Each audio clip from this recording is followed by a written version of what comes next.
एक छोटा सा गांव था जहां एक गरीब किसान रहता था। उसके पास एक छोटी सी झोपड़ी और 1 बीघा जमीन थी।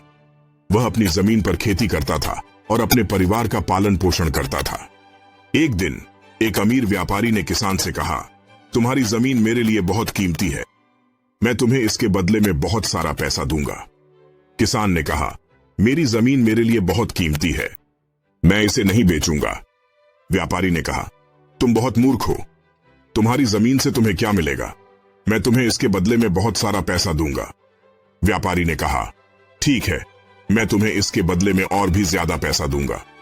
किसान ने कहा, मैं इसे नहीं बेचूंगा, ये मेरी जमीन है और मैं इसे अपने परिवार के लिए बचाऊंगा। व्यापारी ने कहा, तुम बहुत अजीब हो, तुम्हारी जमीन से तुम्हें क्या मिलेगा। किसान ने कहा, मेरी जमीन मेरे लिए बहुत कीमती है, ये मेरे परिवार का भविष्य है, लेकिन तुम्हें यह जानना चाहिए कि तुम्हारी जमीन से तुम्हें कुछ नहीं मिलेगा। अंत में व्यापारी ने हार मान ली और चला गया।